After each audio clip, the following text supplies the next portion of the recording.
Sawadee Kap. Hello and welcome to Daily Wisdom, Walking the Path with the Buddha.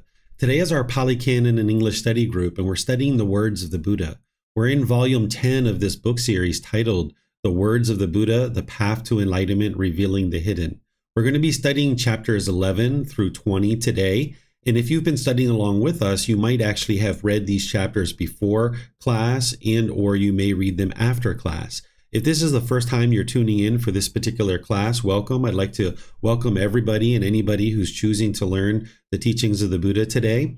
And if you read these books, you can always access them at no cost by going to buddhadailywisdom.com. From there, you can either download the book, you can take it and go print it, or you can order a printed copy on Amazon or obtain a printed copy here at the temple. These teachings of the Buddha, they belong to everybody, but yet they belong to nobody. So everybody can get access to them. They're available at no cost. And we're going to be learning these 10 individual chapters today. The way that I shared the teachings in this particular program is I have somebody read the chapters, and I usually will invite students to read if they're in Zoom, or I will just read myself. And then after I read the chapter or somebody reads it, then I will share a bit of teachings on that particular chapter, then open up to any and all questions that you guys might have related to the teachings of the Buddha. And we'll study all 10 chapters. And when I say 10 chapters, it might sound like a lot for you, but a lot of these chapters are just one page or even one paragraph, and you can see the teachings of the Buddha, because when you study with the original words of the Buddha, you know what he taught and what he didn't teach. As long as you're unfamiliar with what the Buddha actually taught, then you won't be able to make your way to this enlightened mental state. So it's important that you study with the original teachings of the Buddha, and this will help you to know what he did teach and what he didn't teach. And then you can use that to learn, reflect, and practice. Reflecting is you're independently verifying his teachings, then you're practicing to transform the mind through your practice. And this is how you accomplish that, is by learning with the original teachings of the Buddha. So I'm going to share the individual chapters with all of you guys online so that you guys can see these. And then anybody who would like to read, if you're welcome, if you would like to read, just raise your hand electronically. Otherwise, I'll just go ahead and read through. And as I mentioned, after we read a chapter, I will then share some teachings on that chapter and then open up to any and all questions that you guys might have related. So this first one, chapter 11, is titled 5 Future Dangers in the Way for Consideration. Just as a heads up, what this particular chapter is doing is the Buddha is sharing with you 5 things that can stand in your way of getting to enlightenment. And you're going to see what he's talking about here. So I'll read this and then I'll teach you some more once we're done. Monks, there are these 5 future dangers in the way of reflecting on which the diligent, dedicated, determined monk far is gone ought to live, just to attain the unattained, to master the unmastered, to realize the unrealized. What 5? Take the case of a monk who reflects thus: I am now young, a mere youth, black-haired, and endowed with the beauty of youth, in the prime of life. But there will come a time when old age shall touch this body, and when grown old and overcome by age, it is not easy to attend to the Buddha's teachings. It is not easy to retreat to the forest wilderness. Before that comes to me, wished for, unwished for, undesirable, disagreeable, conditioned, comes upon me. Let me in advance arouse the energy for the attainment of the unattained, to master the unmastered, to realize the unrealized. Then, when I am in that condition, I will reside at ease, even though I am old. This is the first future danger to consider, which is enough for a monk to reside diligent, dedicated, determined for the attainment, for the attainment of the unattained. 2. Again, he reflects, I have health and well-being, a good digestion, which is neither too cold nor too heated, but moderate and suitable for striving. But there will come a time when sickness shall touch this body, and sick and ill, it is not easy to attend to the Buddha's teachings. It is not easy to retreat to the forest wilderness. Before that comes to me, unwished for, undesirable, disagreeable condition comes to me, let me in advance arouse energy for the attainment of the unattained, to master the unmastered, to realize the unrealized. Then, when I am in that condition, I will reside at ease, even though I am sick. This is the second future danger to consider, which is enough for a monk to reside diligent, dedicated, determined for the attainment of the unattained. 3. Again, he reflects, food is now plentiful. There has been a good harvest, and food is easy to get, and it is easy to keep oneself going by gathering. But there will come a time when there is famine, bad harvest, and difficulty in getting food, when it will be hard to keep oneself going by gathering, and in a time of famine, people will move to where there is plentiful food, and there will dwell in there. One will dwell in living conditions that are congested and crowded. It is not easy to attend to the Buddhist teachings. It is not easy to retreat to the forest wilderness. Before that comes to me, unwished for, undesirable, disagreeable condition comes to me, let me in advance arouse energy for the attainment of the unattained, to master the unmastered, to realize the unrealized. Then, when I am in that condition, I will reside at ease, even though food is not plentiful. This is the third future danger to consider, which is enough for a monk to reside diligent, dedicated, determined, for the attainment of the unattained. 4. Again he reflects, now men reside in friendly fellowship together, blending like milk and water, without disputes, but viewing each other with eyes of affection. But there will come a time of fear of robbers, and the people of the countryside will mount their vehicles and flee. Fear-stricken men will move away to where there is safety, and there one will dwell in living conditions that are congested and crowded. It is not easy to attend to the Buddhist teachings. It is not easy to retreat to the forest wilderness. Before that comes to me, unwished for, undesirable, disagreeable condition comes to me, let me in advance arouse energy for the attainment of the unattained, to master the unmastered, to realize the unrealized.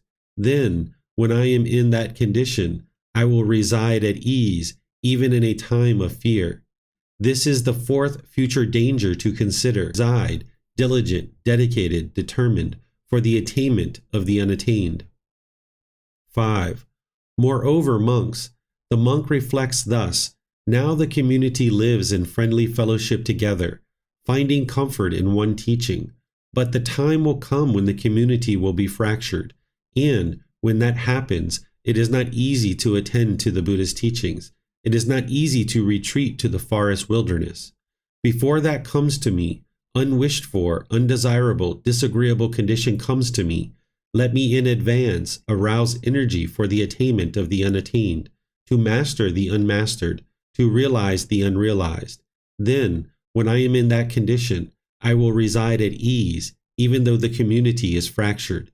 This is the fifth future danger to consider, which is enough for a monk to reside diligent, dedicated, determined, for the attainment of the unattained.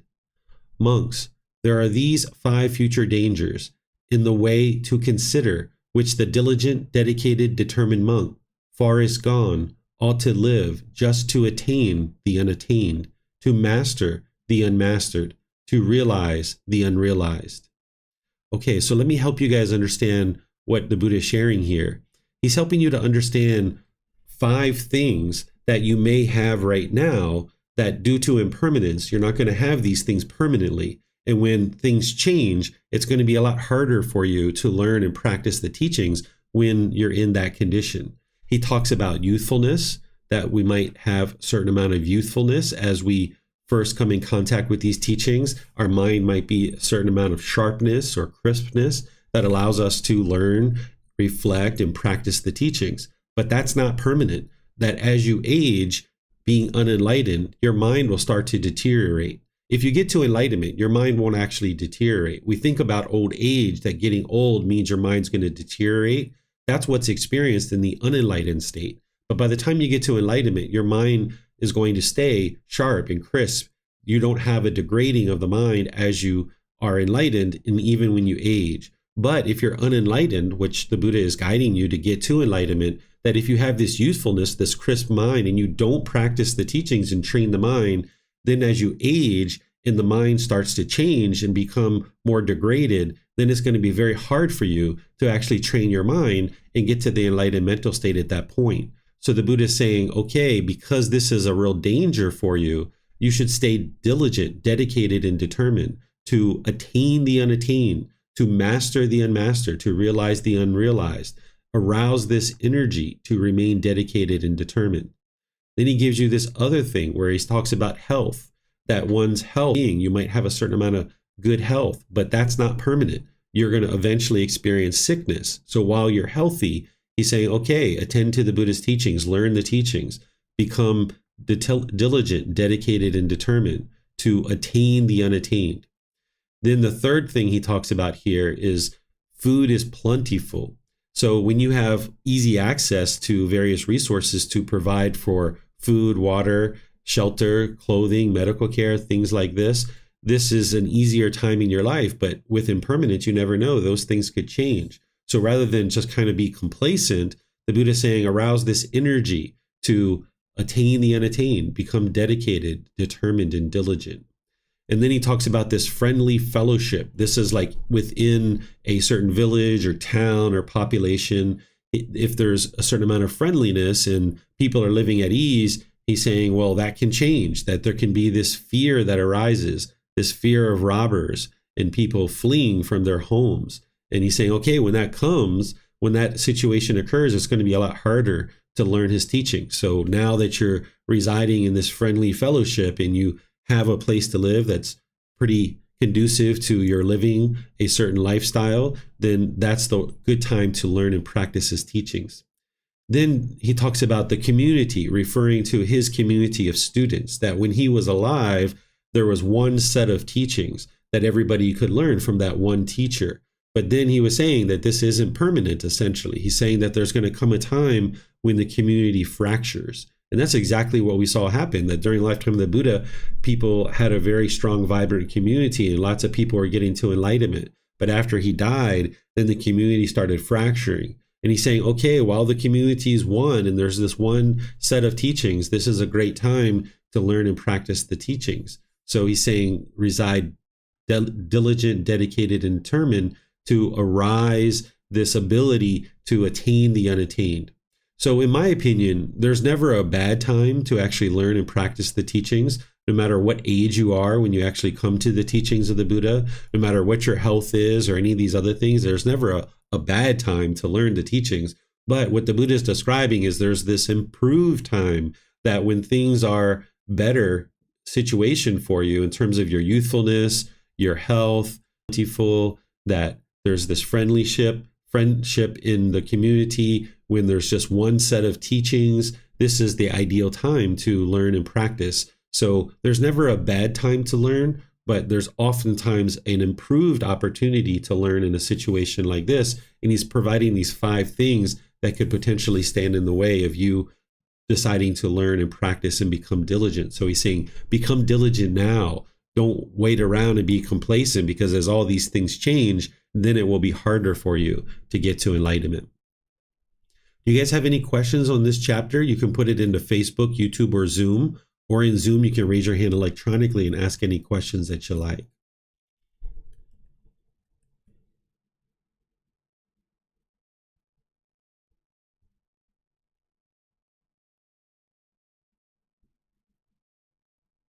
Okay, I'm not seeing any questions. So let's move. Oh, there's Tonka. Tonka has a question. What's your question, Tonka? Or would you like to read? You have to unmute yourself. There you go. What's that? I can't. You can't, what? You have to unmute me. It says you have to unmute me. Can you hear me? Yeah, I can hear you. You've already unmuted yourself. Oh, my goodness. Okay, sorry. I was thinking I can read the next chapter. Oh, perfect.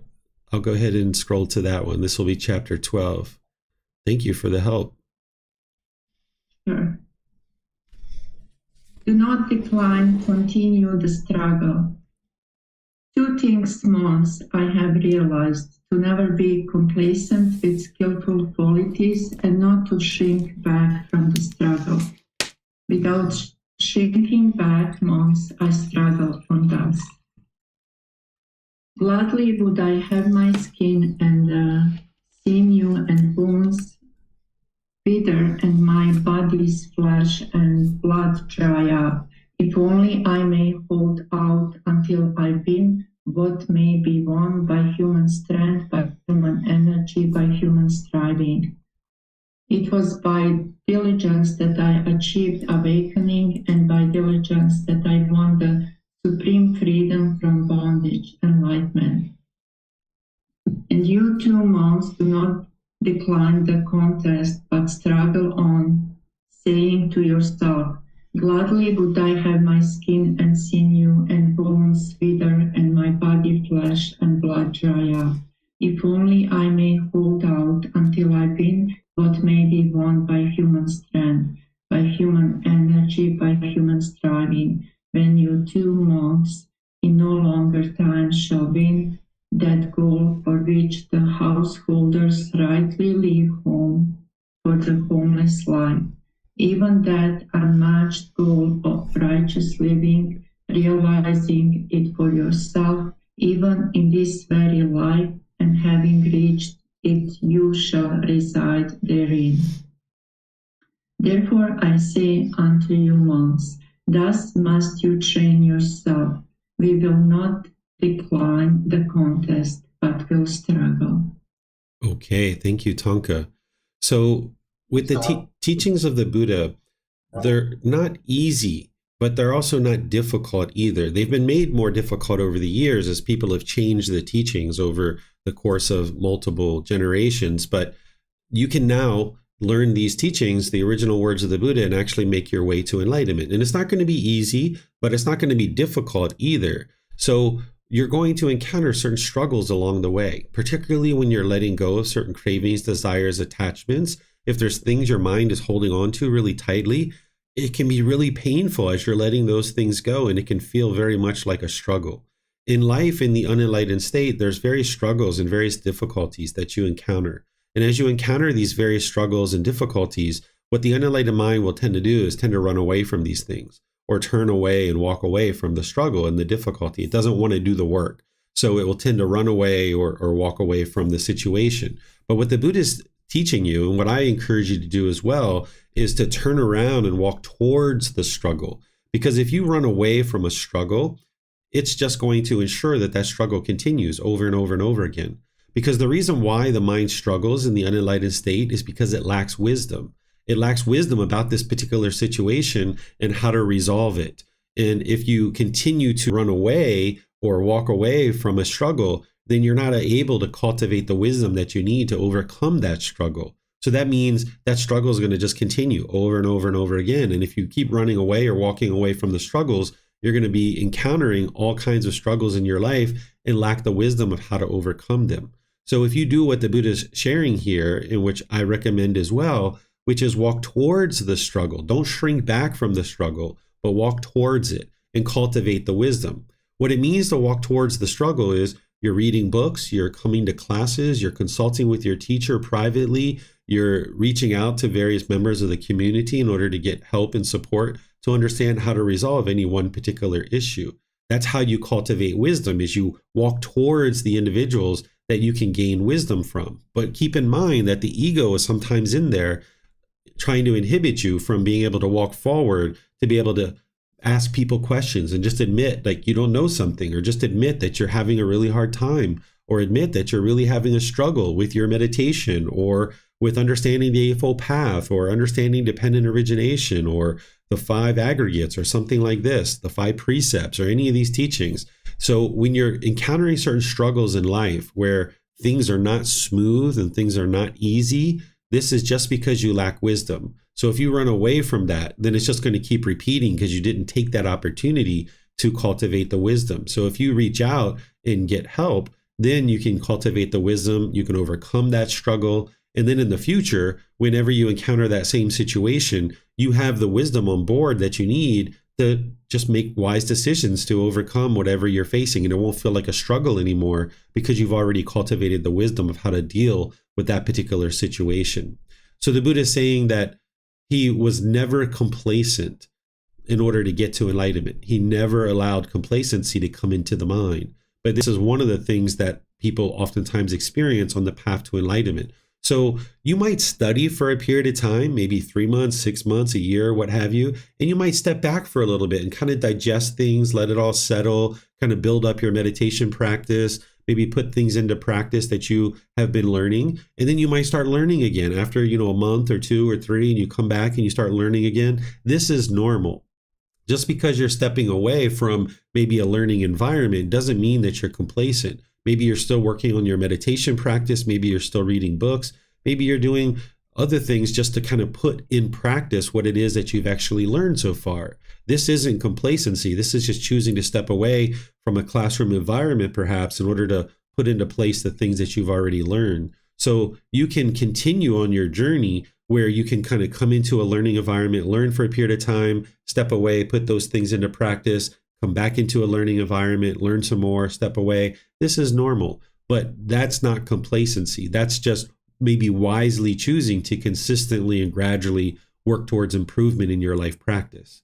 So the Buddha is saying that he would gladly have his skin, sinews, and bones wither and his body's flesh and blood dry up, if only he could hold out until I win what may be won by human strength, human energy, and human striving. What he's talking about here is winning enlightenment. To get to enlightenment, it's like you've won, because there's this significant problem that you're dealing with, which is the unenlightened mind and all those pollutions in the mind. And by the time you train your mind and uproot those pollutions and get to enlightenment, you've won. You've won the war, right? The war inside your own mind. So you keep working at this gradually, slowly, but surely. So he says he'd rather this body basically deteriorate if he could only just hold out just enough time to be able to get to enlightenment. Well, of course, he got to enlightenment at the 35, and then for the next 45 years until he died at the age of 80, he enjoyed that peaceful and joyful mental state for the rest of his life. He was diligent to get to enlightenment, getting to this supreme security from bondage. Because when the mind is unenlightened, it's bound up. It's got all these pollutions, and you experience these strong feelings like sadness, anger, frustration, irritation, annoyance, guilt, shame, fear, boredom, loneliness, shyness, resentment, jealousy. The mind is very discontent at different times in the unenlightened state. But as you stay diligent and dedicated to awakening to enlightenment, and you get free from these strong feelings, you're free from bondage. You've achieved this supreme freedom from your mind being bound up.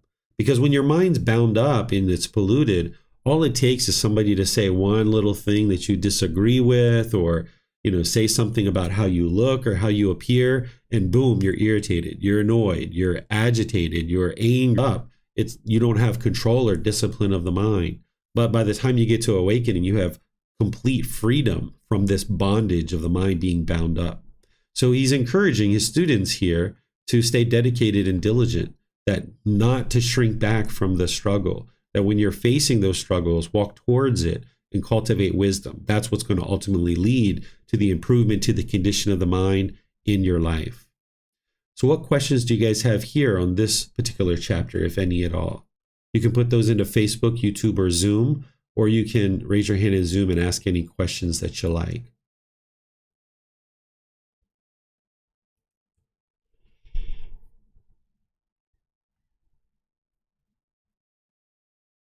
Okay, I'm not seeing any questions anywhere, so we'll move on to the next chapter, which is chapter 13. Tonka, you'd like to read this one as well? Okay, go for it. Final knowledge is achieved by gradual training. Monks, I do not say that final knowledge, wisdom, is achieved all at once. On the contrary, final knowledge is achieved by gradual training, by gradual practice, by gradual progress. And how does there come to be gradual training, gradual practice, gradual progress? Here, one who has confidence in a teacher visits him. When he visits him, he pays respect to him. When he pays respect to him, he gives ear. One who gives ear hears the teachings. Having heard the teachings, he memorizes them. He examines the meaning of the teachings he has memorized.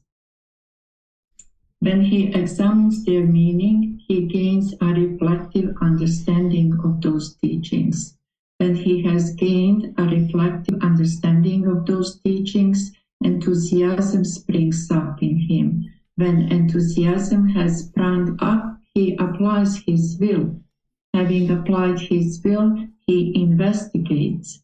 Having investigated, he strives. Purposefully striving, he realizes with the ultimate truth and sees it by penetrating it with wisdom. All right. Thank you, Tonka. This is an excellent chapter for anyone who's ever heard that the Buddha attained enlightenment instantaneously, and they think that maybe he sat under a tree, he meditated and instantly attained enlightenment, because you can see here that it's not true, that that's not actually what occurred, that he's teaching just the opposite. But unfortunately, people have come to misunderstandings because they're just maybe not learning the original teachings of the Buddha, and they might think that the Buddha meditated and then instantly got to enlightenment, when in reality, it's this gradual training, gradual practice, and gradual progress. This final knowledge that he's talking about, or this wisdom, this is what it takes to get to enlightenment. When you get to enlightenment, you've now attained final knowledge. What final knowledge is that you fully understand the path to enlightenment and you fully implemented it in your life, fully transform the mind. There's no more pollutions whatsoever. All the ignorance or unknowing of true reality is completely eradicated. You're no longer experiencing any discontentedness whatsoever. So the Buddha is saying that he does not say that enlightenment is achieved all at once. On the contrary, it's attained by gradual training, gradual practice, and gradual progress. And as you've learned, you don't believe what you read in these books. You learn, you reflect, and you practice. So when you're learning something like this, it's like, okay, this particular book is telling you that the Buddha's sharing that it's gradual training, gradual practice, and gradual progress that leads to enlightenment in this wisdom. Well, once you learn that, then you start reflecting on it to independently verify it. Think about anything you've ever done in life, whether it's learning to read and write English, whether it's some skill or ability you have at a job or occupation that you have, or anything else. Did you learn that through gradual training, gradual practice, and gradual progress? Or did you instantaneously learn how to speak English? Or did you instantaneously learn that particular skill or job that you have that you now perform as a livelihood or as an occupation? Well, there you can reflect on that, and you can see everything that you've ever learned in life has been gradual training, gradual practice, and gradual progress. And that's the same thing with the path to enlightenment. It's going to be the same way. So you'll even see books, you'll see even TV programs or documentaries about the life story of the Buddha. You'll even see ordained practitioners that are sometimes saying that the Buddha enlightenment all at once. And typically in these kind of environments, they put a lot of emphasis on meditation. They're meditating for significant amounts of time because they think that it's just meditation that leads to enlightenment. But you need so much more than just meditation to be able to train the mind and get to enlightenment. And that's what the Buddha is sharing with you here, is that it's gradual training, gradual practice, and gradual progress. And then he's giving you guidance of how to achieve that. How does one come to be experiencing gradual training, gradual practice, and gradual progress? Well, he explains to you that you need to have a teacher. Sometimes people think that they can get to enlightenment without any help of any teachers, because the Buddha got to enlightenment without any teachers. But that's why he's a Buddha. A Buddha will get to enlightenment by themselves without the help of any teachers or any guides. They will then dedicate the rest of their life to sharing their independently discovered teachings, and countless people will get to enlightenment. And then they will preserve their teachings in such a way that countless will get to enlightenment after their death. So one of the first things you need in order to get to enlightenment is an actual teacher. And you're going to need to have confidence in that teacher. So the Buddha teaches you in other teachings, and I share some teachings as well to help you learn how to have confidence in a teacher, because you would like to find a teacher who is either enlightened or very close to enlightenment. Because if you're going to invest the time, effort, and energy to be able to learn those teachings and make your way to enlightenment, you would like to have some confidence that this teacher is either enlightened or very close to it. So the Buddha teaches you in other discourses to observe the quality of mind of a potential teacher, not in a judgmental way, but as a way of discernment and wise decision making. He talks about that an individual who you would be interested to learn from would have a concentrated mind, a focused mind. He teaches you to look at the individual's practice, that you should be able to see that when somebody's talking about the teachings, that they have wisdom, they have focus and concentration.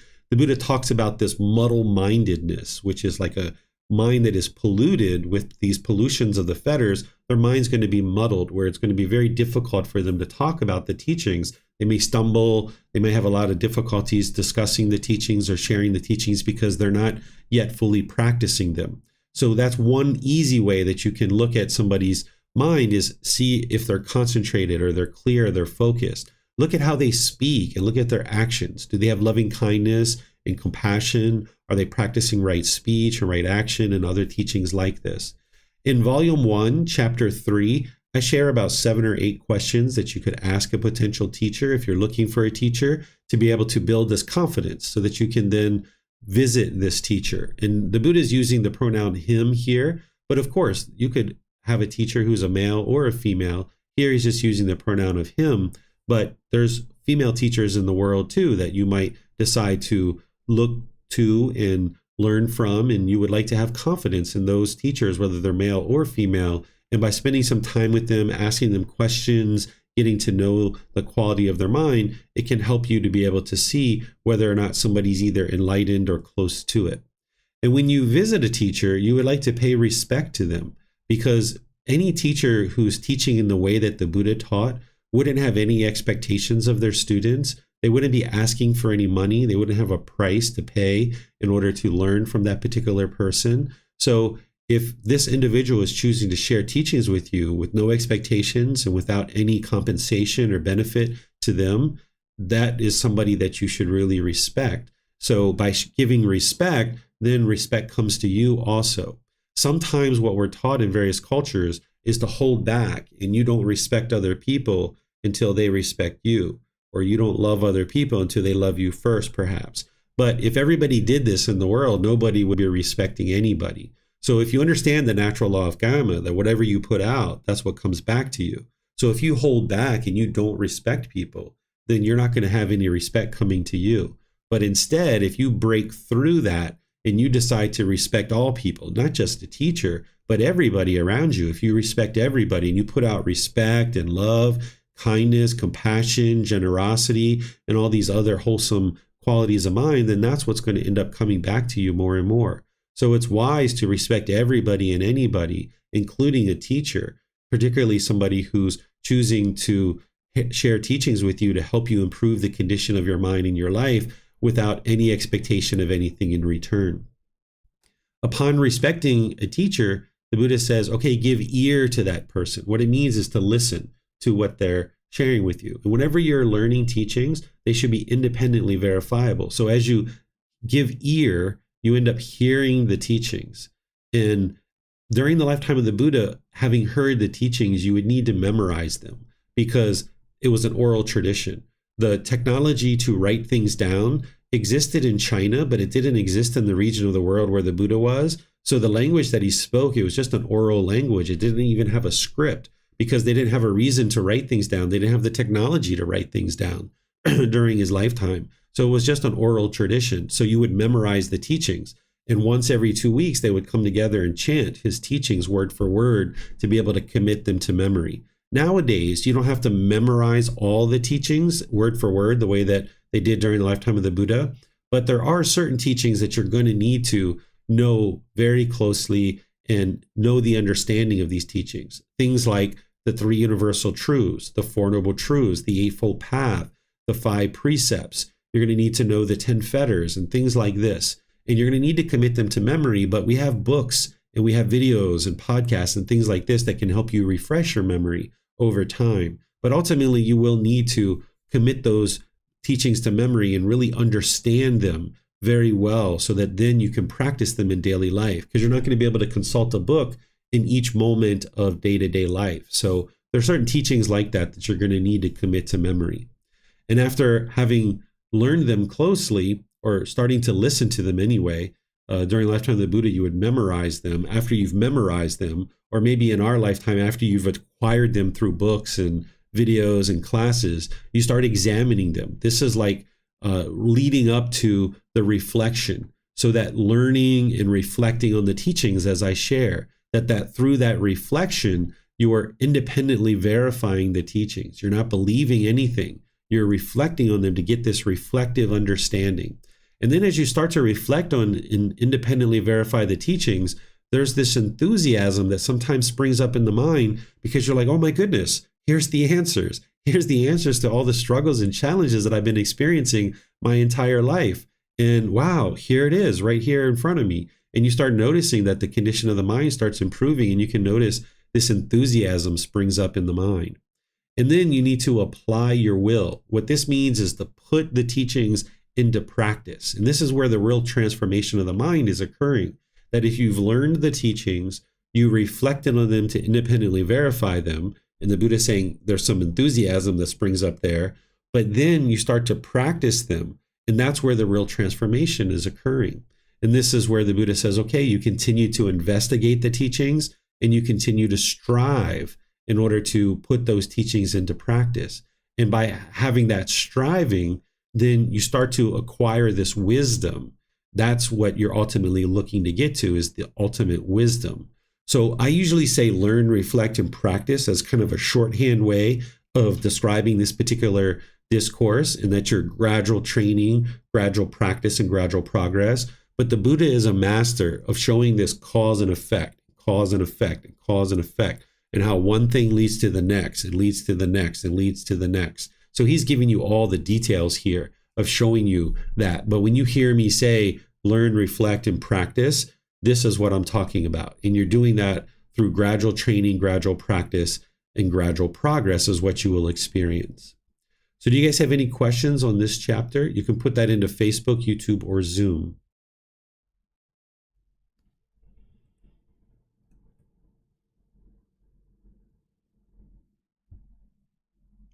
Okay, Tonka, is that to read the next chapter, or do you have a question? Yes. Okay, we'll go on to the next chapter. This is chapter 14. To select a place to live. Here a monk lives in some jungle thicket. While he is living there, his unestablished mindfulness does not become established. His unconcentrated mind does not become concentrated. His undestroyed taints do not come to destruction. He does not attain the unattained supreme security from bondage, enlightenment. And also the necessities to sustain life that should be obtained by one gone forth, robes, alms food, resting place, and medical care are hard to come by. That monk should depart from that jungle thicket that very night or that very day. He should not continue living there. Dear monks, a monk lives in some jungle thicket. While he is living there, his unestablished mindfulness does not become established. His unconcentrated mind does not become concentrated. His undestroyed taints do not come to destruction. He does not attain the unattained supreme security from bondage, enlightenment. Yet the necessities to sustain life that should be obtained by one gone forth, robes, alms food, resting place, and medical care are easy to come by. The monk should consider thus: however, I did not go forth from the home life into homelessness for the sake of robes, alms food, resting place, and medical care. Having reflected thus that monk should depart from that jungle thicket, he should not continue living there. Dear monks, a monk lives in some jungle thicket. While he is living there, his unestablished mindfulness becomes established. His unconcentrated mind becomes concentrated. His undestroyed taints come to destruction. He attains the unattained supreme security from bondage, enlightenment. Yet, the necessities to sustain life that should be obtained by one gone forth, robes, alms, food, resting place, and medical care, are hard to come by. The monk should consider thus: however, I did not go forth from the home life into homelessness for the sake of robes, alms, food, resting place, and medical care. Having reflected thus, that monk should continue living in that jungle thicket. He should not depart. Here, monks, a monk lives in some jungle thicket. While he is living there, his unestablished mindfulness becomes established. His unconcentrated mind becomes concentrated. His undestroyed aims come to destruction. He attains the unattained supreme security from bondage, enlightenment, and also the necessities to sustain life that should be obtained by one gone forth, robes, alms, food, resting place, and medical care are easy to come by. That monk should continue living in that jungle thicket as long as life lasts. He should not depart. In the case of selecting a certain village, town, city, country, person, similar discourses were spoken. Okay, thank you, Tonka. So here the Buddha is talking to the monks about how to select a place to live. And even though he's talking to the monks, you can actually use this same guidance in your own life as a household practitioner. Because what he's doing is he's separating your decision into two key areas. The first part that he's talking about is that a place that you live, whether or not it helps you to develop your mind to be able to get to enlightenment. And then the second part that he's talking about is he's talking about whether or not it's easy to obtain the basic necessities to sustain your life. So he's saying here in this first one that if you're living in a place where it's not easy to develop your mind, it's not easy to develop and make your way to enlightenment, and also it's not possible for you to easily obtain the things that you need in order to sustain your life, like food, water, clothing, shelter, and medical care, he's saying you should leave that place that very night and that very day, because it's hard for you to develop your mind, and it's also challenging for you to acquire the basic necessities that you need to sustain your life. So he's saying essentially leave immediately. Then the second thing that he's talking about here is, okay, someone's having a hard time to develop their mind. They're not able to make their way to enlightenment. They're not able to develop their mind, but the necessities to sustain life are easy to come by. The Buddha is saying that you should depart that place, that you shouldn't live there, because the goal of this life isn't to just sustain your life with the basic necessities. So if you're lacking the ability to cultivate your mind and develop the mind, he's saying you should leave that place. It's not a wise place for you to live. Then the third one he's talking about is that you are able to develop the mind, that you are able to make your way closer and closer to enlightenment, and you are developing the mind. Then the necessities to sustain life are actually more challenging to come by, that you're not able to easily acquire those basic necessities. The Buddha is saying, okay, you can live in that place. You're able to cultivate the mind. So he's showing you this prioritization of developing the mind. So in this situation, he's saying, okay, you're able to develop your mind. It's not as easy to acquire the basic necessities to live life, but the ultimate goal is to develop the mind. So this is a place that you could actually live. But then the ideal place is number 4 that he's talking about here. He's saying, okay, you're able to develop your mind in order to get to enlightenment, and the necessities to sustain life are easy to come by. That when you have that situation, that you're able to develop your mind and it's easy to attain the basic necessities to live life, he's saying you can live there for as long as life lasts, essentially for the end of this life. So for me, Chiang Mai, Thailand is that place. And it's a place where you can develop your mind, and it's easy to come by food and shelter, clothing, water, and all those kinds of things. But that's just for me. For each individual person, they're going to find different unique situations and different unique places where they might find that they can develop their mind and also sustain their life with certain basic necessities. So you need to find that place for yourself of where you find it straightforward to cultivate your mind and sustain your life through the basic necessities.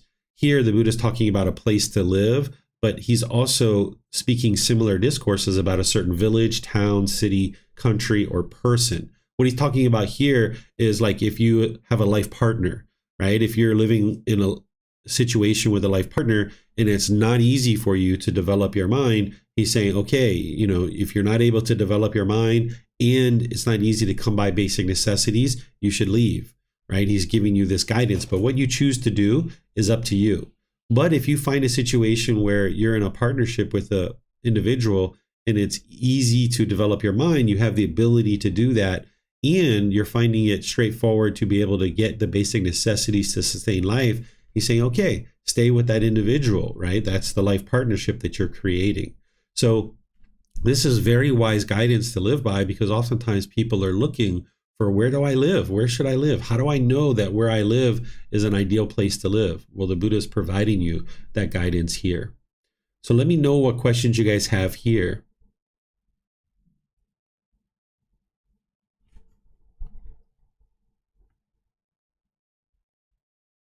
Okay, I'm not seeing any questions anywhere. So I'll move to the next chapter.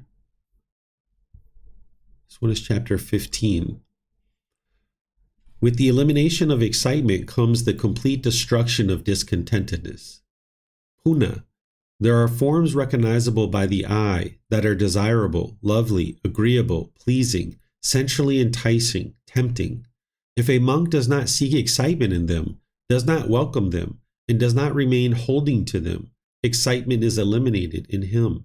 With the elimination of excitement, Puna, there is the elimination of discontentedness, I say. There are, Puna, sounds recognizable by the ear, odors recognizable by the nose, flavors recognizable by the tongue, physical objects recognizable by the body, mental objects recognizable by the mind that are desirable, lovely, agreeable, pleasing, sensually enticing, tempting.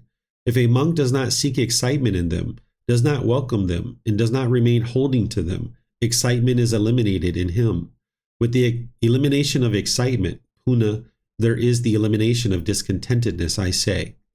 So the ultimate goal to get to contentedness, those conditioned pleasant feelings, conditioned painful feelings, and those neither painful nor pleasant feelings, where the mind's going up and down as an unenlightened mind. Well, here, sometimes when people see the Buddha talking about the elimination of excitement, they're like, hold on a second. Why would I ever be interested to get to enlightenment if I'm eliminating excitement? Well, what we're talking about are conditioned pleasant feelings, where in the unenlightened state, you can only be happy. You can only be excited. You can only be thrilled if these particular things are happening. If this happens, this happens, this happens, this happens, then I will be happy. And then since those conditions aren't permanent, your mind's going to end up in the painful feelings like sadness, anger, frustration, and others.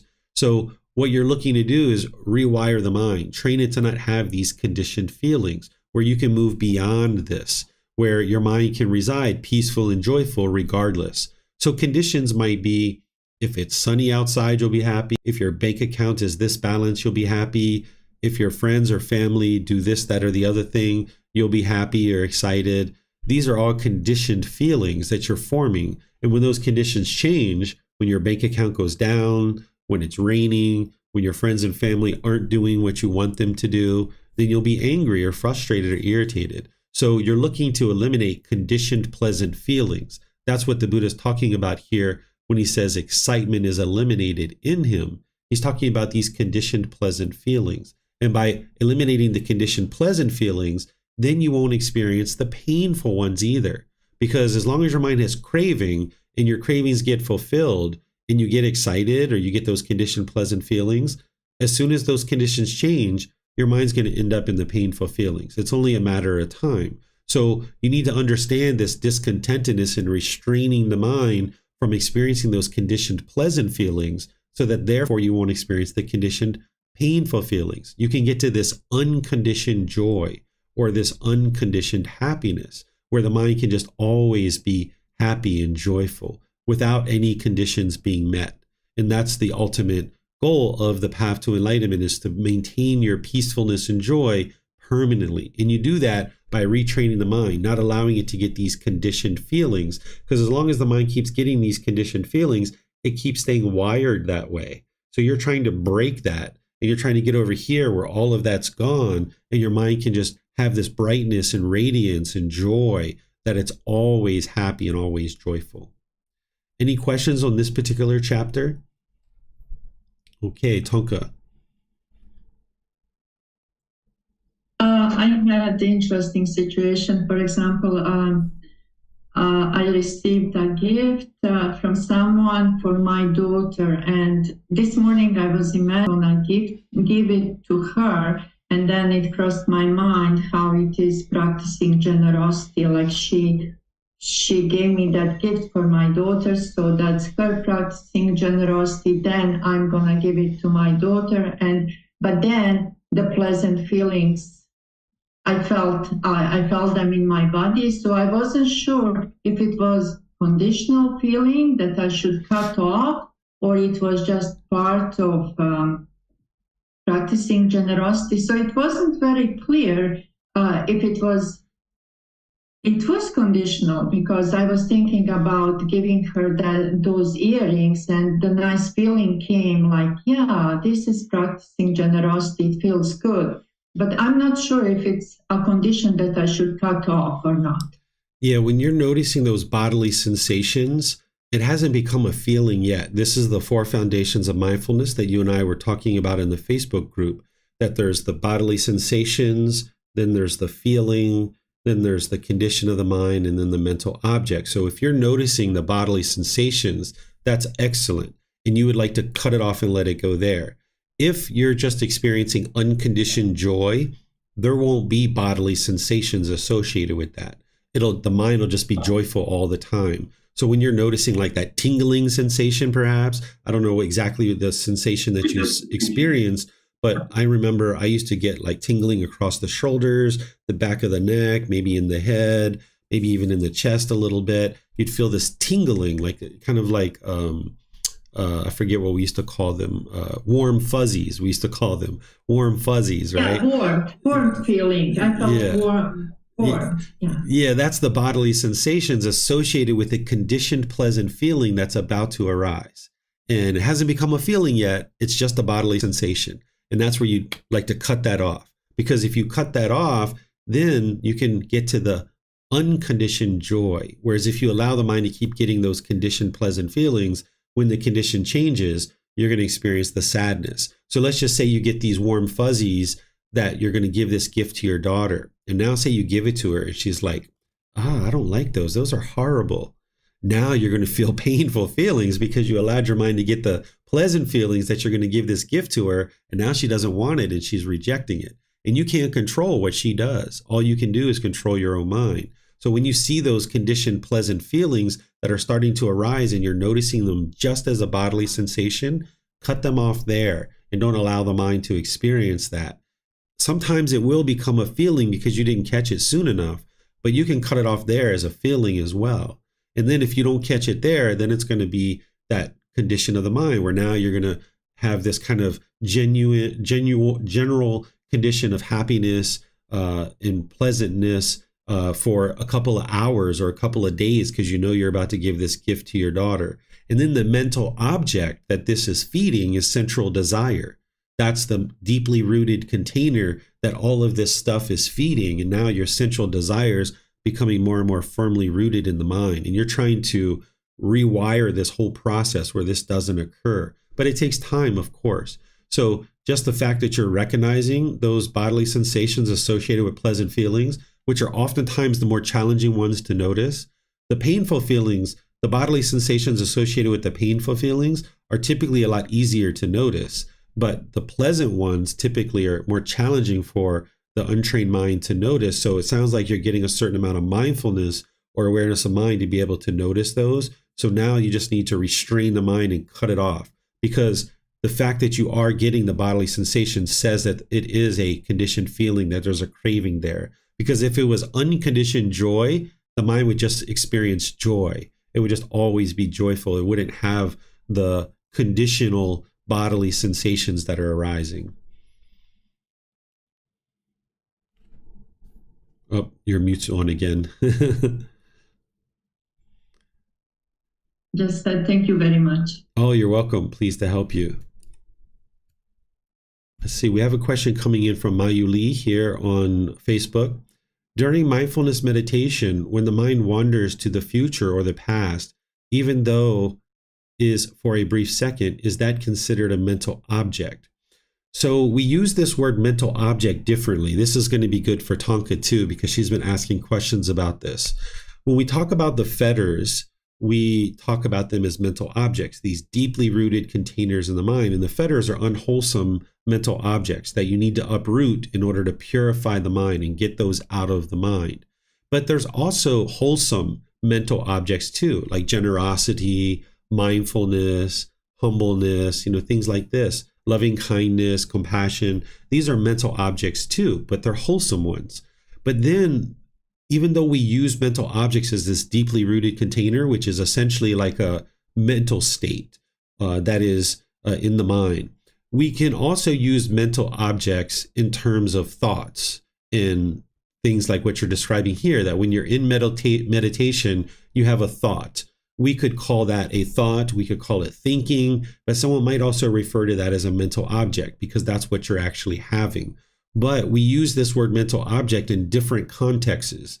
Whether we're talking about the 10 fetters, we're using it as mental objects to describe unwholesome mental objects. If we're talking about wholesome mental qualities like generosity, loving kindness, compassion, mindfulness, concentration, we could also call those mental objects, but they're wholesome. But then also we could call a certain thought or certain thinking, we could call that a mental object too, but it doesn't meet that same definition of a deeply rooted container in the mind. So depending on what context we use this word mental object, it's going to take on a little bit of a slightly different meaning. So the answer to your question is yes, you can consider that a mental object, but not in the same way as like the 10 fetters or any of these wholesome qualities that are mental objects as well. Does that help you as well, Tonka?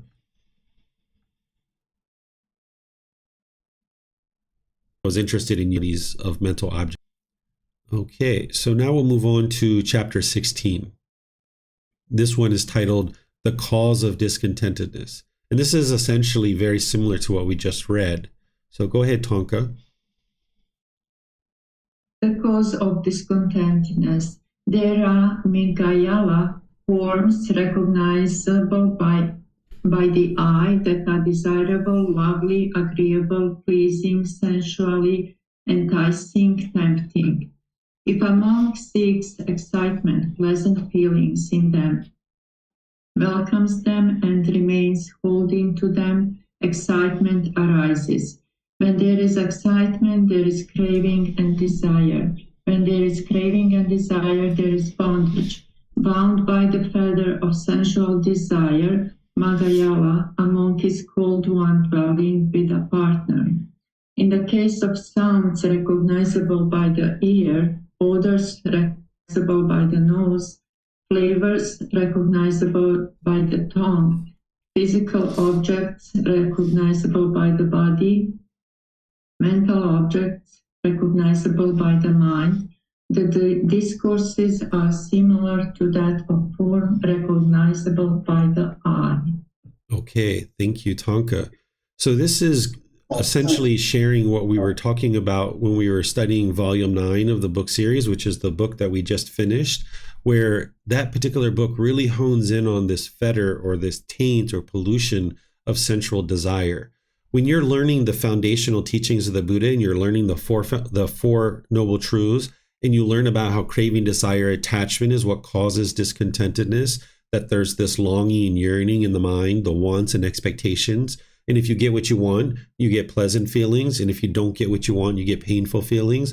Well, in the Four Noble Truths, we just talk about it generally and very specifically as craving, desire, attachment. But what this all comes back to is the pollution of the mind called sensual desire.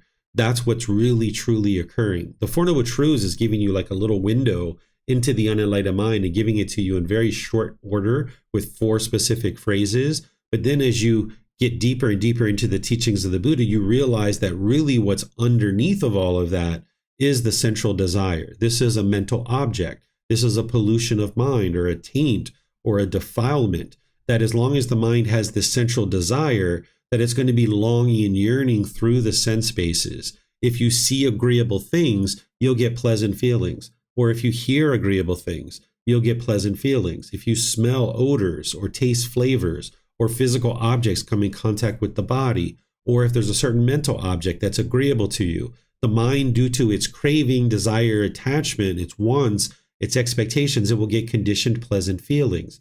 But then it's only a matter of time before those conditions change, or you don't get the objects of your affection. And now, because of the central desire chasing after these things, now you're going to end up in the painful feelings, the sadness, anger, frustration, and others. So it's this central desire that you're working to eliminate, because there's all these different fetters that you need to work on, but this is the one that's really truly causing the discontentedness underneath of it all. It's this pollution of central desire. And then when you don't get your central desires fulfilled, that's when the fetter of ill will arise. That's the fetter number 4, number 5. And when this ill will arises, that's where the bitterness, the harshness, the hostility comes out towards other individuals through your intentions, your speech, and your actions. So this one's very similar to the previous chapter. Do you guys have any questions on this chapter?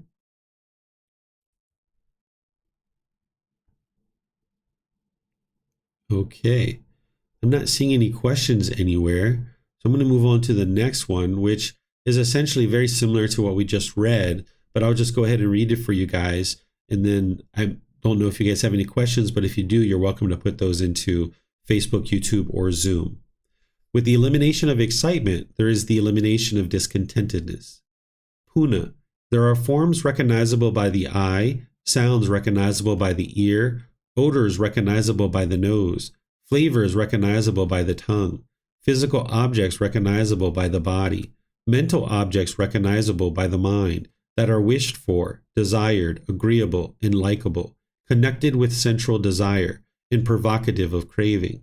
If a monk does not experience excitement, pleasant feelings in them, welcome them, and remain holding to them, excitement is eliminated in him.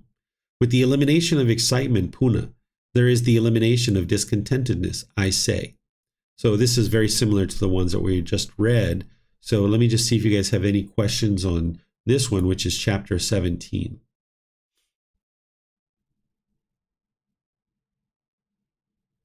Okay, I'm not seeing any questions anywhere.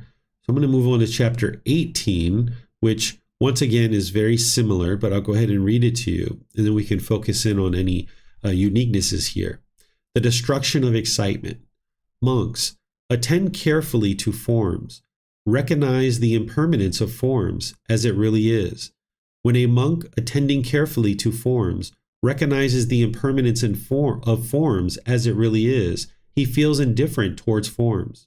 With the destruction of excitement, pleasant feelings, comes the destruction of craving and desire. With the destruction of craving and desire comes the destruction of excitement. With the destruction of excitement, craving, and desire, the mind is said to be well liberated. In the case of sounds, odors, flavors, physical objects, the discourses are similar to that of forms. So here what the Buddha is really focusing in on is the impermanent nature of all of these things that the 6 sense spaces come in contact with. Because with central desire in the mind's craving permanence. It's wanting things to be permanent. You're wanting permanently agreeable forms to be seen by the eyes. You're wanting permanently agreeable sounds to be heard in the ears. You're wanting permanently agreeable odors to come through the nose. You're wanting permanently agreeable flavors to touch the tongue. You're wanting permanently physical objects that are agreeable to you to touch the body, and those mental objects as well. So if you understand that these things are all impermanent, and it's just not possible for you to get this permanence that the mind is craving for, then it's maybe more straightforward for the mind to then be trained that when you feel your mind longing and yearning towards something, chasing those pleasant feelings, you can understand this is impermanent. Why would I chase this impermanent happiness? This happiness is going to arise, it's going to change, and it's going to fade away. What you're interested in is the permanent joy that you get to in the enlightened mental state. So as long as you allow the mind to chase after this impermanence, then you're not going to get to the permanent joy. So you can restrain the mind and pull it back, not allowing it to keep chasing through these sense bases of the eyes, ears, nose, tongue, the body, and the mind itself. So any questions here?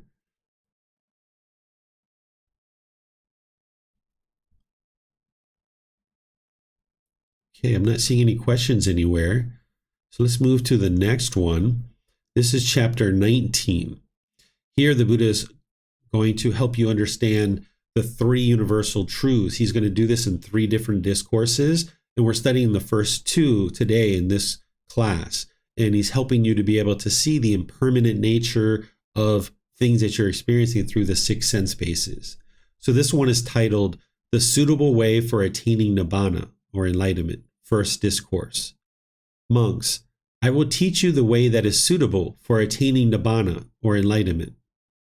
Listen to that and attend closely. I will speak. And what, monks, is the way that is suitable for attaining Nibbana, enlightenment? Here, a monk sees the I as impermanent. He sees forms as impermanent. He sees I consciousness as impermanent. He sees eye contact as impermanent.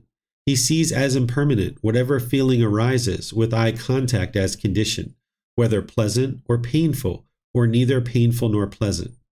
He sees the ear as impermanent. He sees sounds as impermanent. He sees ear consciousness as impermanent. He sees ear contact as impermanent. He sees as impermanent whatever feeling arises with ear contact as condition, whether pleasant or painful, or neither painful nor pleasant. So here he's going to go through all the 6 sense bases of the nose, the tongue, the body. He's speaking about all these things in the same way, and he's talking about the mind itself. And then ultimately he says, this, monks, is the way that is suitable for attaining Nibbana, or enlightenment. So we've discussed this in other discourses within today's class, but also in the previous book. But let me just help you in case you guys weren't attending then, or maybe this is a bit of a refresher for you.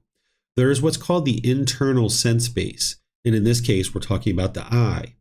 Then there's the external sense base, which is the physical form that the eye sees. Then when the mind becomes aware of that, it's called eye consciousness. And these 3 things together are called eye contact. So when you have the internal sense base of the eye, and it sees a physical form, which is the external sense base, and now the mind becomes aware of it, this is the consciousness, the awareness, the eye consciousness. And now these 3 things, we say eye contact. So the eye is coming in contact with a certain form. And the Buddha is reminding you that all these things are impermanent. The eye is impermanent, the physical form is impermanent, the awareness of it in the mind is impermanent, and this contact is impermanent too. And then whatever feeling that you experience as a result of this, whether pleasant, painful, or neither painful nor pleasant, it is impermanent.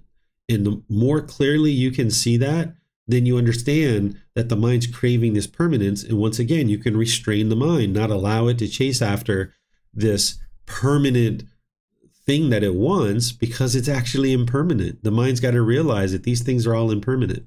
And the mind's doing this not only through the eye, but it's doing it through the ear, it's doing it through the nose, it's doing it through the tongue, it's doing it through the body, and then the mind itself, where the mind is wanting to have permanently agreeable thoughts and the various things that are in the actual mind. And it's just not possible because of the universal truth of impermanence. So do you guys have any questions on this particular chapter?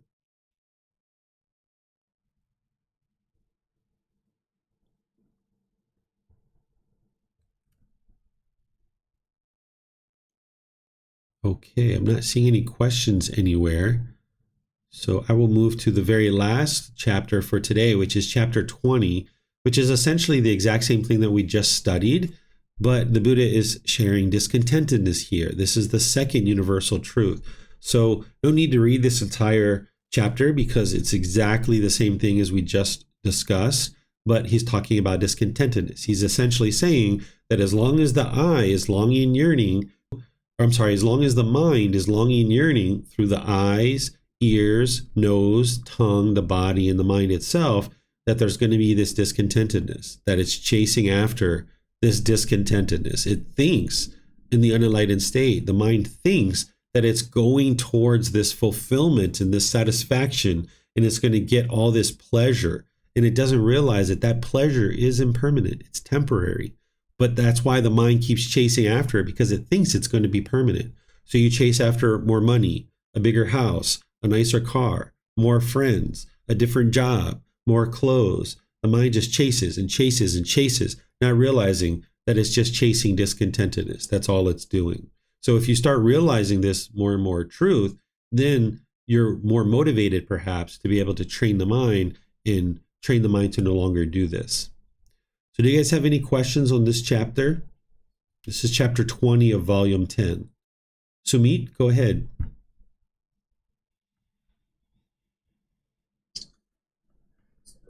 So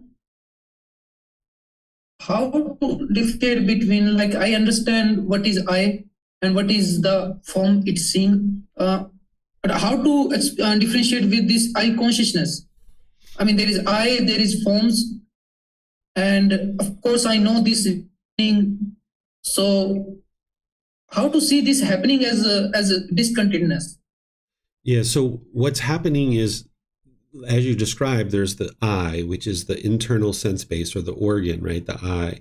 Then there's this external sense base, which is the form in this case, since we're talking about the I. Then the mind becoming aware of this, right? This is the I consciousness. And then we call these three things contact. And as long as the mind is having this craving, desire, attachment for permanence, then there's going to be discontentedness experienced in the mind.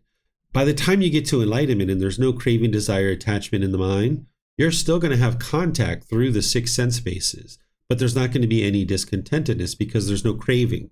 When there's craving, there's longing and yearning. So the mind's going to see this thing is agreeable and this thing is disagreeable. So for example, with the I, maybe you're walking down the street in your town and you see a mom or dad holding their child's hand, and you're like, that's so lovely. Look at them holding hands, walking down the street. That's so wonderful. Maybe that's agreeable to you. So you get these pleasant feelings.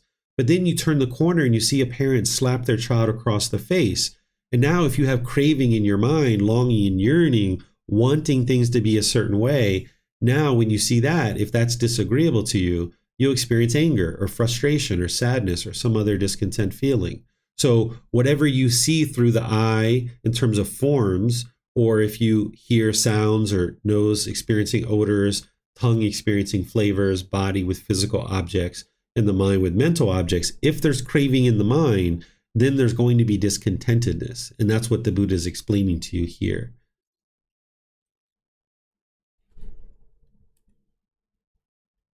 So Buddha is saying that monk sees the I as discontentedness. So what is trying to say that is he talking about craving here? Yeah. Or we have to just remember this.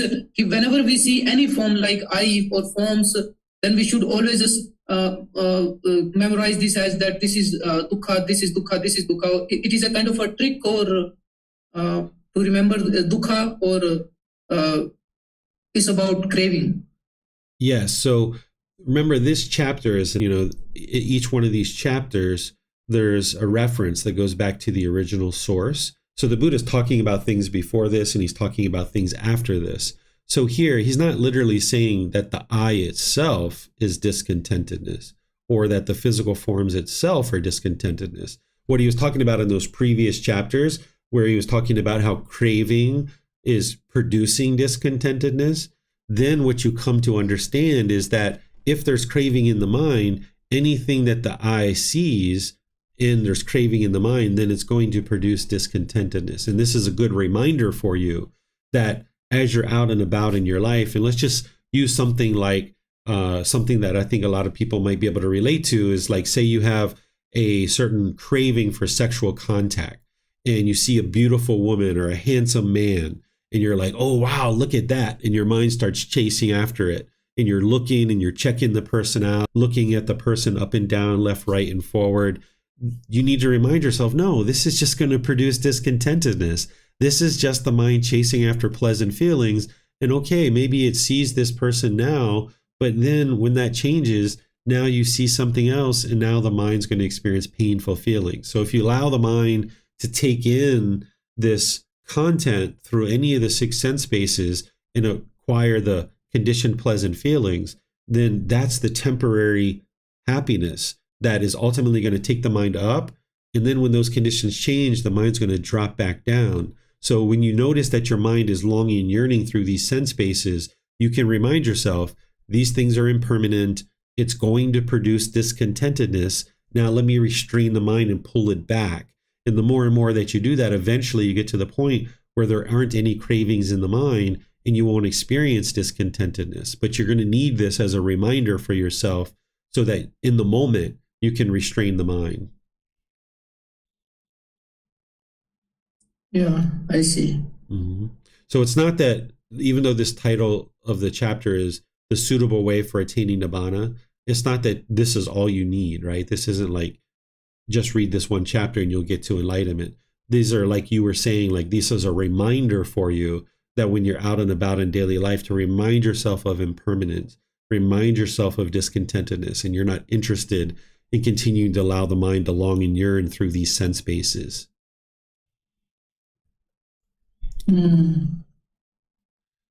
Okay, so we've got some more. Oh, go ahead, Sumit. So it is not like that we reject the object or develop this kind of negative perception about life, right? It's just about not taking one step further from this moment as a sort of craving. Exactly. You're not interested in a negative perspective of life. An enlightened being is going to have a positive outlook on life. It's not a pessimistic view like, everything is discontent, everything is impermanent, I'm going to go live in a cave. That's not what you're interested in. It's giving you the wisdom to understand that when you see your mind longing and yearning through these sense spaces, that what you're chasing after is discontentedness. What you're chasing after is impermanent. So why keep chasing this impermanence when your ultimate goal should be to get to this permanent mental state of peace and joy? So this is wisdom that helps to support your practice so that when you're out and about, you can understand that wherever you see your mind chasing, just remind yourself, it's impermanent, it's going to produce discontentedness. Come over here, mind. It's almost like treating the mind like a third entity or like a wild animal. It's like, get over here, sit down, be still. Don't keep chasing after these things. Yeah, okay, thank you. You're welcome. So there's some questions coming in here on Facebook as well. There's one from Tonka. She's sharing, all experiences I ever had are through six sense spaces. Can anything else be experienced? The answer is no. That's what you experience. Everything that the mind encounters is through the six sense spaces. So if you can train your mind to eliminate these fetters, these pollutions, your mind's purified. You'll experience the brightness and the joy. If the mind is tranquil, the body will be tranquil. Oftentimes there's aches and pains in the body. This is because of what's going on in the mind, and a large majority of it. And of course, you can stump your toe, which came from the decisions that the mind made, right?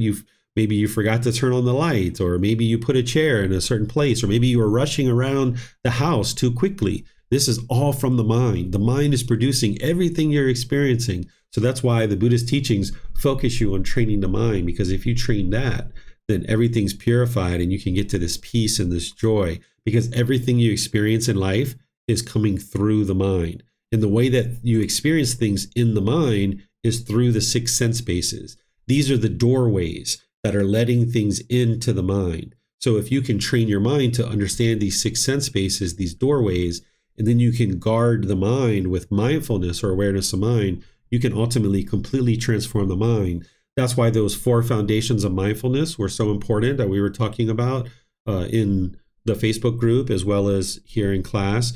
Those four foundations of mindfulness are your guard. That's how you ultimately transform the mind. You wouldn't be able to get to enlightenment without that awareness of mind to be guarding the six doorways to discontentedness.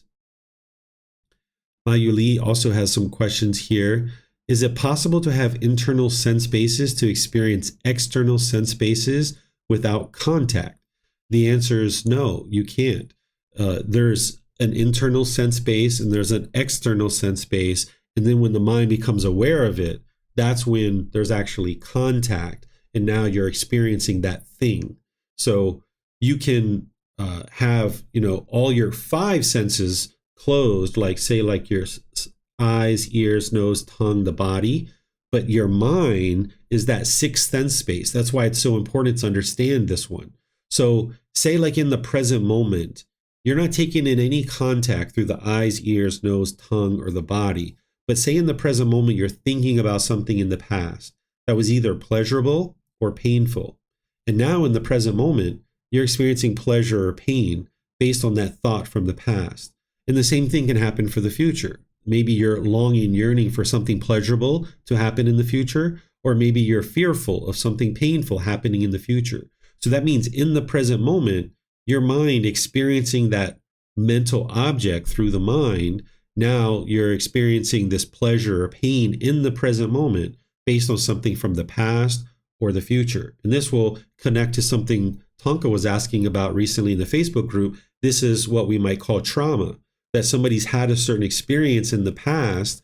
Maybe they were raped or physically abused, or maybe they got in a car accident and they've had this conditioning of the mind that is now set in, and the mind's now clinging to this. And now in the present moment, they're very fearful to ever get in a car, or maybe they're very fearful to get in a relationship with another partner because of these things that occurred in the past. And now, because of the mind's clinging to that, you can't experience the peace and joy in the present moment because the mind's still clinging to these experiences from the past. And what you're doing is you're training your mind to let those things go so that now in the present moment, you can maintain your peace and your joy. And then the same thing about the future. Say you had planned a vacation 3 to 6 months from now, and you get so excited about going on this vacation.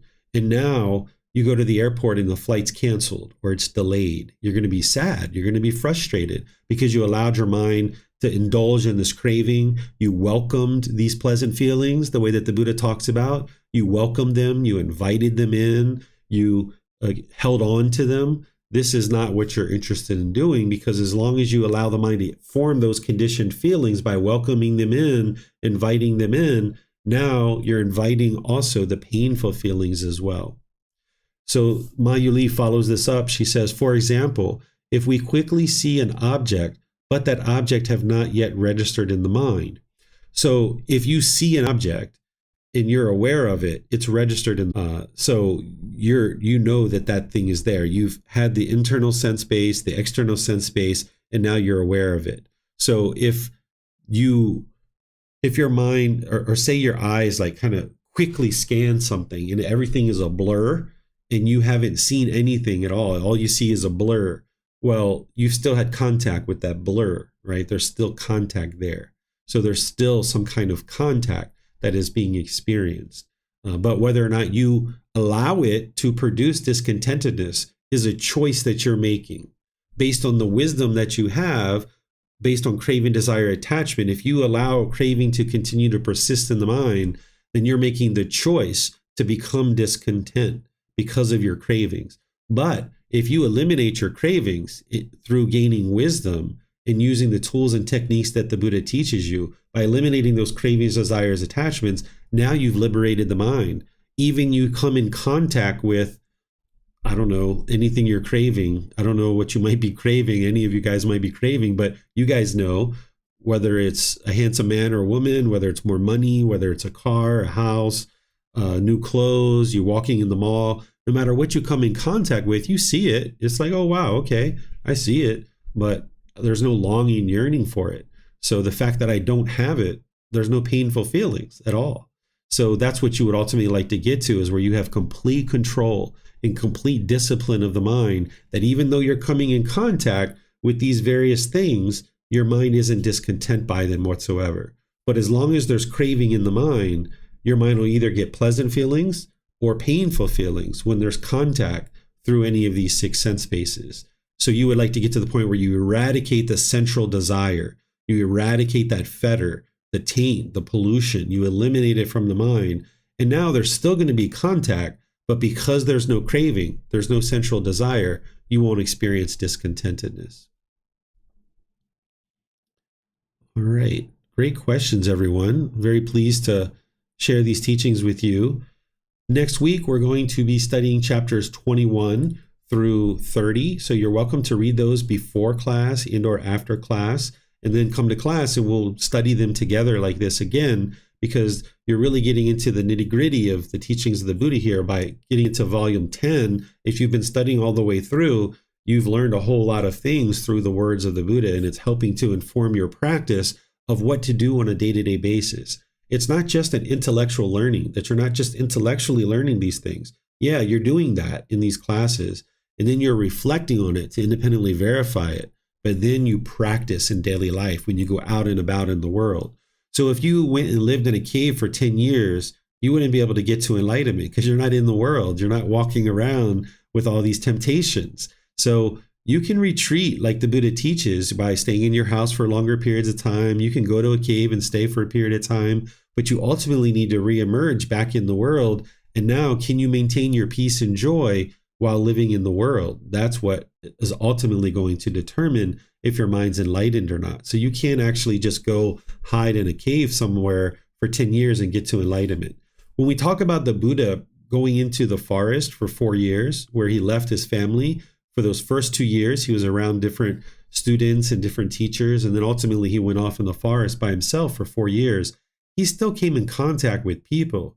He was getting food, he was walking down the street, he was acquiring donations to sustain his life. He wasn't like locked away for 4 years and didn't see anybody whatsoever. That's impossible, because he would have needed to acquire food and the various things that he needed in order to sustain his life.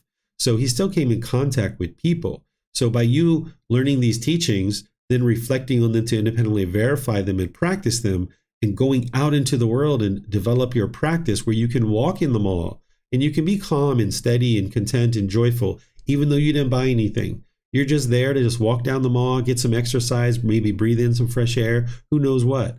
But if you go to the mall every time thinking you're going to buy something, when you leave, you'll feel sad because you didn't buy anything, right? Or if you go to a park and you're expecting it to be sunshine, and you go to the park and then it starts raining, you'll be sad when you left the park. So you should have no expectations and just go throughout the world realizing that there's all this impermanence around you.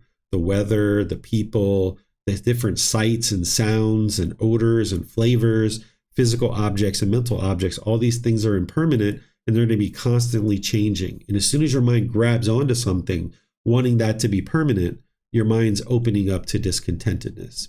So we're going to study chapters 21 through 30 next week, and you can read those before class and or after class by accessing them on our website.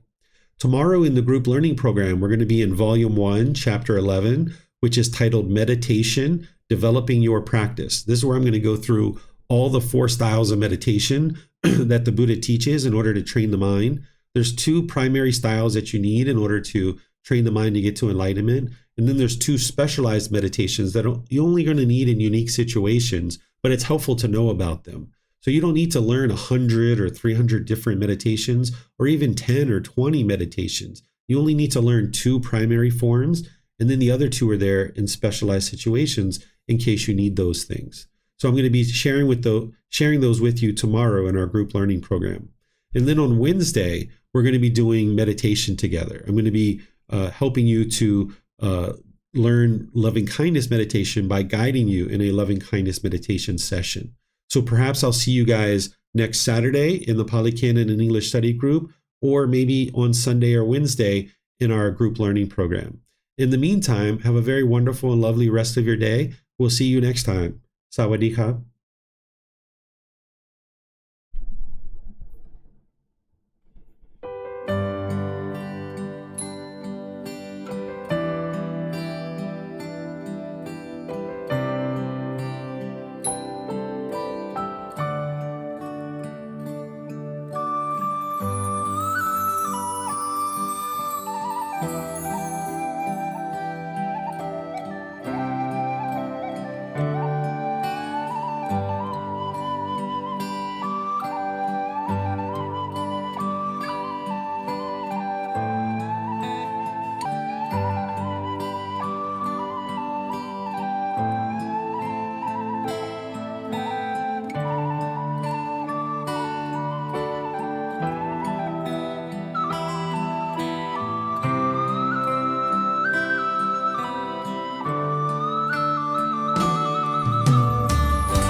Thank you again for watching. Enjoy your meditation.